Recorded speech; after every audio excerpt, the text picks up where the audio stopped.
Alors, Sampleo, c'est un site communautaire, sur lequel on y a un peu plus de 230 000 personnes maintenant inscrites sur le site, à qui chaque semaine, on va proposer de tester des produits en échange de leur avis. C'est-à-dire que la comparaison s'arrêtera là, en toute modestie, c'est un peu à la vente privée. On va vous présenter les tests possibles en ce moment, les tests qui vont avoir lieu bientôt, les tests qui viennent de passer. Et si vous êtes intéressé par ces produits, que vous connaissez ou que vous ne connaissez pas, on travaille avec des marques, là par exemple en ce moment sur le site vous avez des marques comme Paysan Breton ou Senseo, donc ça tout le monde connaît, mais à côté de ça vous avez des marques peut-être plus jeunes comme Good Goût, que vous n'allez pas connaître du tout, et en fait donc vous avez toute cette série de marques et on vous propose, est-ce que vous voulez tester ce produit. Si ça vous intéresse, vous candidatez pour devenir ce qu'on appelle ambassadeur du produit, où là par exemple sur les 230 000 personnes qu'on va avoir, il va y avoir en fonction des programmes, en fonction du volume de produits, il va y avoir entre 5 et 20 000 personnes qui vont dire moi j'aimerais bien recevoir ce produit chez moi pour le tester et devenir ambassadeur. D'accord. Et vous le reprenez le produit ou pas? Non. Ah c'est cool ça. Si c'est Paysan Breton. On va prendre des biscuits, excusez-moi. Vous pouvez la renvoyer s'il vous plaît. Ça je suis d'accord, le problème est assez simple, mais on a quand même fait aussi... Elle est super dure. On fait des robots de cuisine, on fait des drones, on fait plein de choses. On fait grosso modo, les produits, on fait des produits qui vont de 1 à 800 euros. Donc voilà. Et, pas de tablette? Pas de tablette, non, on n'a pas encore fait de tablette. C'est pour ça que c'est difficile pour les marques high-tech de s'investir un peu plus sur ce type de... Non, alors high-tech, le plus high-tech qu'on a fait, on va dire que c'est les drones Parrot. On a quand même fait les drones et ils ont sorti un nouveau modèle de drone l'année dernière, on n'a pas fait je sais pas, il rappeler d'ailleurs. C'est ça. Vous voulez un stylo quand même. Si vous m'entendez. C'est ça.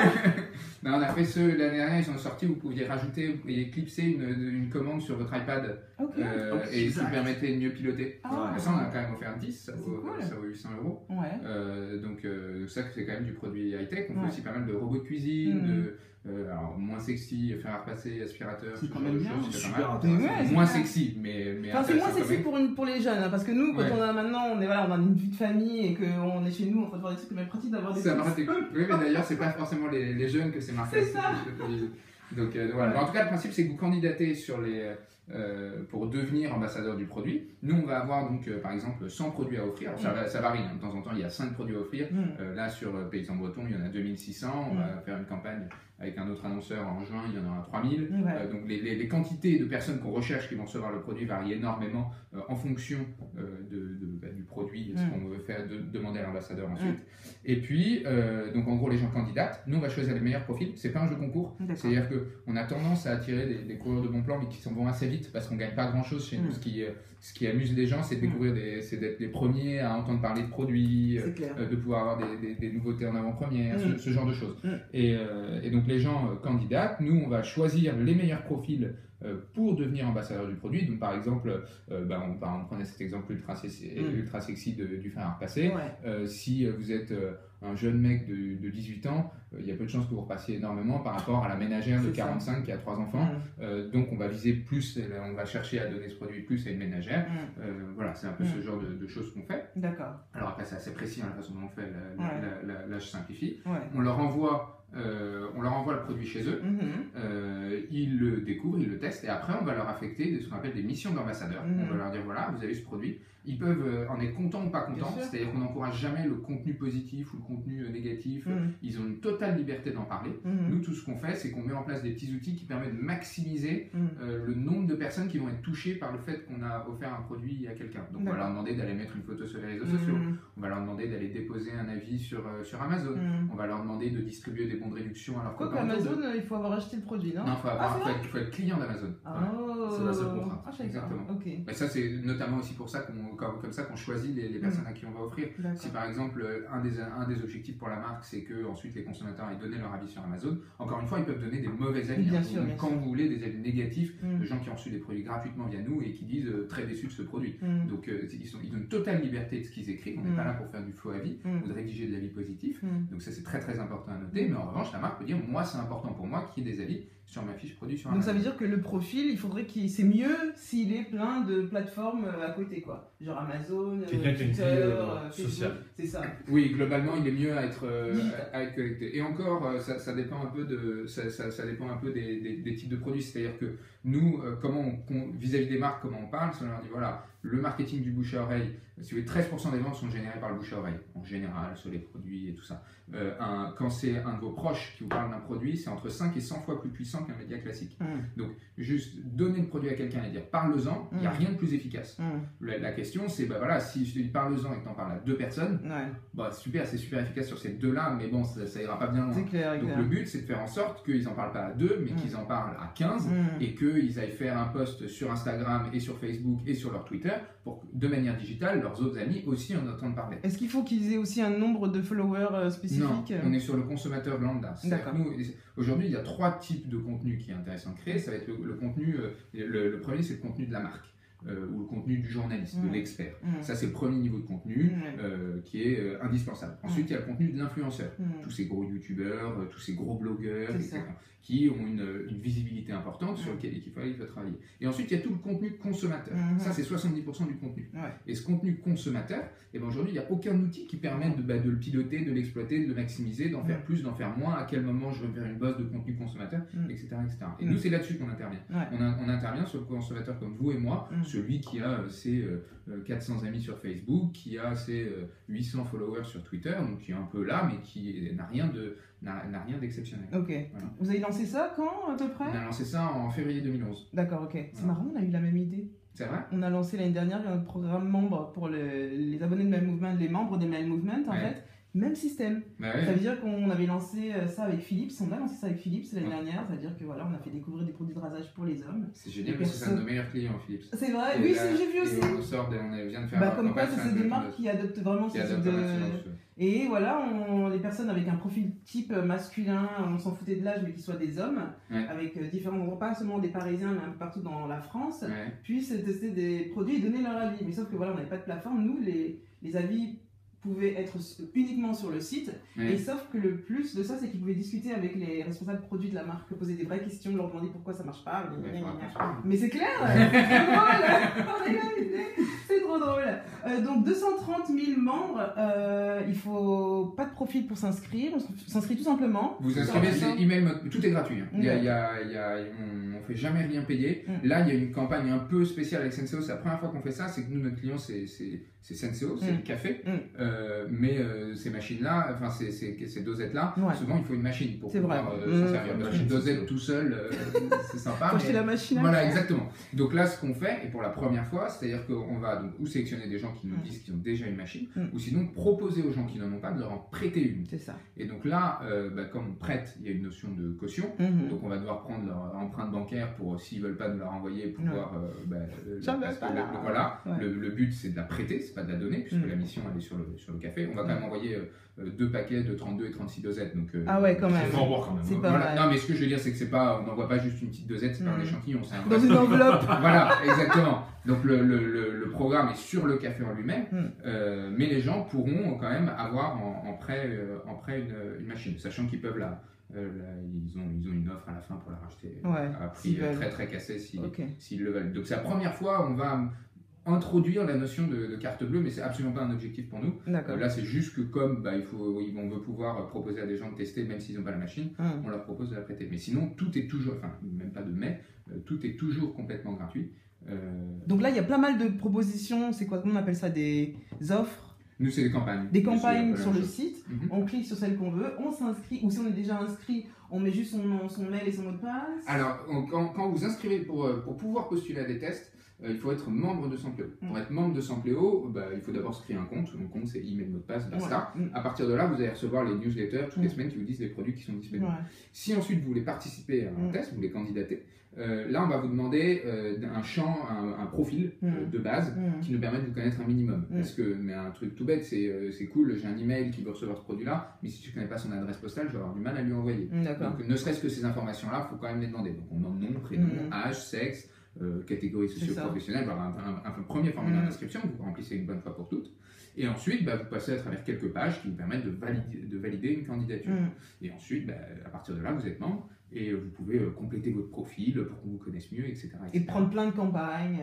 Alors, la seule différence, c'est qu'on est, comme on dit, on n'est pas un site de bon plan. C'est-à-dire que quand on s'engage pour une marque, on s'engage pour elle et exclusivement pour elle. C'est-à-dire que quand vous êtes engagé dans un programme, vous ne pouvez pas être engagé dans 4 programmes en même temps. Okay. Donc quand vous êtes dans un programme, il faut que vous complétiez l'ensemble de vos missions pour pouvoir terminer le programme et recommencer à postuler sur d'autres. Et quelles sont les missions à part poster sur des réseaux par exemple? C'est extrêmement variable. Il va y avoir par exemple, ce qu'on fait le plus, ça va être poster sur des sites, poster des avis, mettre des photos sur les réseaux sociaux, distribuer des bons de réduction autour de soi, demander l'avis de ses amis à qui j'ai présenté le produit, commenter, il peut y avoir un petit blog sur le projet, sur l'univers du produit, donner son avis sur les différentes infos qu'on donne là-dessus. Ça prend pas énormément de temps à faire. Quand on est dans la bouffe, on aime bien travailler sur leur faire des recettes, ensuite leur demander des avis sur ces recettes pour un petit peu animer et tout ça. Mais c'est en termes de temps passé, vous allez peut-être y passer en fonction de ce qu'on demande à l'ambassadeur, entre 2 et 4 fois 5 minutes. Oh, vous savez, il y a plein de gens qui sont à fond sur les coupons, les trucs comme ça, ils perdent bien du temps aussi, sur les concours aussi. Il y en a qui ont des mails spécicifiques pour les concours. Et c'est beaucoup plus sexy que les testings dans la rue où on t'arrête pour te faire goûter. Ou aussi les tests qu'on fait dans des labos. Vous savez, il y a des marques qui vous font tester des super. Mais là, ils sont dans une dimension d'étude. Nous, on est dans une dimension de marketing. C'est-à-dire que le but, c'est de faire en sorte qu'un maximum de personnes entendent parler du produit. C'est absolument pas de savoir si le produit est bon et pas bon, savoir si le packaging est bleu et devrait être plutôt vert. C'est pas ça notre travail. Nous, notre travail, c'est de faire en sorte, voilà, je donne ce paquet de chips, il faut qu'il y en ait, au lieu que je suis tout seul à goûter ces 5 chips, on soit 15 autour de la table à goûter ce paquet de chips. C'est ça l'objectif. Et donc la marque paye, vous payez un budget et nous, on l'a gratuitement. Exactement. Ok, d'accord. Comment vous avez eu cette idée? Alors, c'est le mérite en revient à mon associé, qui en gros lisait un bouquin, peut-être plus intéressant finalement que celui que je lis en ce moment, sur l'économie du gratuit. D'accord. Un Américain qui s'appelle Jeff Anderson et qui disait, le titre du bouquin c'était Entrer dans l'économie du gratuit. Et au milieu du bouquin, alors il donnait plein d'exemples, le principe c'est de se dire quels sont tous ces exemples de business où c'est pas l'utilisateur qui est le client. Et il parlait d'un concept store au Japon, où le principe était le suivant. Donc imaginez un magasin, ça fait à peu près la taille d'un Franprix, mais ça a beaucoup plus le design d'un Apple Store. Okay. Et dedans, vous avez une centaine de références, produits de grande conso. Donc vous pouvez retrouver ces chips, vous pouvez retrouver le café, vous pourrez retrouver aussi ces enceintes. Vous avez l'ensemble des références. Vous rentrez dans le magasin. Pour pouvoir rentrer dans le magasin, il faut être membre. Et sur cette centaine de références, vous pouvez en choisir 5. Vous passez en caisse, comme un magasin, mais vous ne payez pas. Et vous repartez avec gratuitement. Oh, cool. Et en échange de ça, vous allez donner votre avis sur les produits que vous avez reçus. L'intérêt pour les marques, c'est ce magasin-là, il y avait 3 semaines d'attente pour rentrer dedans. Donc la visibilité que vous faites à être dans le point de vente est vachement intéressante. Vous faites de la visibilité. Le deuxième, c'est que les gens ils vous ont choisi parmi 100 références. Donc c'est-à-dire que j'avais à côté, j'avais 7 boîtes de chips sous ce paquet de lessive, j'ai choisi plutôt ce paquet de lessive. Donc j'ai vraiment besoin de ce paquet de lessive. Donc c'est le consommateur a la liberté de savoir quel produit il a envie de tester et pour lequel il a envie de donner son avis. Et ensuite, ça permet de mettre directement chez les gens du test in vivo très puissant. Et en fait, ce magasin était rattaché à un cabinet d'études. Et nous, on s'est dit c'est vachement intéressant. Ils ont un double business model. Un, ils font de l'argent sur la visibilité qu'ils génèrent. Et 2, ils font de l'argent sur les avis qu'ils récupèrent. C'est ça. Est-ce qu'on pourrait pas faire la même chose à Paris? Donc nous, à l'époque, on a 25 ans, un peu naïf, on se dit, parfait, on va ouvrir un magasin à Paris. Pas de porte à Paris, c'est cher. Donc on a commencé à travailler. Et donc on a commencé à travailler, et en fait on s'est dit qu'en le mettant sur Internet, on coupait le problème de la zone de chalandise du magasin. Et que tout de suite on pouvait toucher la France entière. Et ensuite que si on était sur Internet, on n'était pas obligé de parler de tests de produits et d'études, parce que des cabinets d'études en France, il y en a un paquet, et nous on n'était pas adossé à un cabinet d'études, donc on n'était rien et aucune légitimité, on n'avait pas fait spécialement d'études là-dedans, et encore moins de stages là-dedans, donc on n'y connaissait rien. Et que si on allait mettre ça sur Internet, on pouvait parler d'avis consommateurs sur Internet, on pouvait parler d'irréputation, on pouvait parler de fiabilité des avis, qui étaient des thèmes de marketing relativement modernes à l'époque, auxquels les marques n'étaient pas encore très éduquées, et donc on rentrait sur un terrain qui nous correspondait plus. C'est passé du côté du média en fait. On s'est dit c'est bien, on reçoit plein de produits, on les teste, etc. Mais il y a certains avis de médias, même si nous on reste quand même très réel dans nos écrits, dans nos dires, voilà, on trouve que le produit n'est pas bon, on le dit en expliquant pourquoi. Mais il y a beaucoup de médias, beaucoup de confrères qui n'osent pas dire parce qu'ils veulent continuer à recevoir des produits, ils veulent continuer à voyager, ils veulent continuer à être chouchoutés. Et on s'est dit que ce serait bien d'avoir ce côté de la personne qui va finalement acheter elle le produit alors que nous on va le recevoir et certains vont le mettre sur le bon coin. Et eux ils vont acheter le produit, ils vont investir de l'argent dedans et à la fin ils vont se dire merde, j'ai acheté un produit qui ne va pas. Alors que là ils vont avoir la possibilité de tester, d'avoir un choix et d'influencer comme vous d'autres personnes. Donc, mais on participe un peu à la même. Exactement. Le test est beaucoup plus pertinent parce que des fois tu dis des tests. On va dire pour des appareils électroniques où le mec nous parle du débit ampère. Mais grave. Est-ce que ça marche? Comment ça s'allume? Pourquoi tu parles de ça? En vrai, la physique, ça m'a jamais plu. C'est ça, exactement. Quand je vais sur certains sites, là, tu dis, mais on veut savoir si, quand je vais le mettre dans mon sac, je vais vraiment le sortir. Est-ce que quand je vais l'avoir sur ma table, est-ce que je vais vraiment l'utiliser ou ça va faire de la déco? Tu vois, ce genre de choses. Et dans quelle pratique du quotidien je peux l'utiliser? Et c'est vrai que. Il n'y a rien de mieux que l'expérience. Voilà, le vrai pro de la personne. Mais nous, c'est tout notre discours marketing qu'on dit aux marques. On dit aujourd'hui, le consommateur, il a à peu près environ 3000 messages publicitaires par jour qui s'affichent devant lui. Donc, si vous avez juste un message parmi les autres, vous n'avez aucune chance d'émerger réellement. Sauf si vous martelez vraiment. Mais si vous n'avez pas beaucoup de moyens, c'est pas possible. Donc, le seul moyen de vraiment émerger sans mettre des centaines de millions d'euros, c'est de faire en sorte que d'autres consommateurs parlent à votre place. C'est focus, quoi. C'est d'avoir d'autres relais, donc les influenceurs, les gros youtubeurs et tout ça en font partie, c'est d'avoir d'autres relais qui vont dire à votre place ce produit est bon ou ce produit est pas bon, ça c'est le risque du jeu. Mais en tout cas d'aller chercher d'autres relais. Et nous c'est ça qu'on propose. Donc là vous avez réuni ce mois-ci 4 nouveaux programmes avec Carlsberg, L'Oréal Paris, JDE Coffee et Laita. Ce sont des marques qui adhèrent mieux au fonctionnement de Sampléo. Alors, grosso modo, c'est un marché qui s'éduque énormément. C'est-à-dire que nous, on a passé 2 ans un peu difficiles où on racontait, mais il vous faut des avis sur Internet. Les marques nous répondaient, vous voulez pas plutôt m'aider à construire une page Facebook? On avait un petit décalage. Mais voilà. Bon, le marché nous a un petit peu rattrapés. Et donc aujourd'hui, on arrive à la fin de cette évangélisation. On est obligé de leur expliquer coucou, il y a d'autres consommateurs qui parlent de vous, il faudrait peut-être que vous réagissiez là-dessus. Et donc il y a de plus en plus de marques qui nous font confiance, effectivement. Mais on a bon espoir. Aujourd'hui, on a toutes les plus grandes marques commencent à nous connaître. Nous aussi, on a mis un an pour essayer de leur faire comprendre. Et encore aujourd'hui, on est là, mais non, ça marche pas comme ça. Voilà, exactement. Là, vous avez la pause. C'est marrant parce qu'on leur dit, c'est comme si vous allez en magasin et que vous avez un corner avec un représentant qui vend la tablette, alors que même dans les magasins, ils savent même pas comment. C'est même moi qui vais chez, mais non, ça marche pas comme ça. Donc ceux qui me connaissent, ça comment je fonctionne. Mais là, vous avez vraiment vous avez l'occasion de parler vraiment aux personnes qui vont acheter le produit, mais ils comprennent pas. C'est bizarre. Donc, quelle est votre attente du marché et du fonctionnement de Sampléo là pour les prochaines années? Alors, on a pas mal d'enjeux. Le premier, c'est de grossir vite, parce qu'il y a quand même un marché qui s'organise. Donc c'est cool, ça veut dire qu'il faut créer des emplois. Ça me fait marrer, plus on est fou, plus on rit. Et pour ça, il y a 2 pistes principales.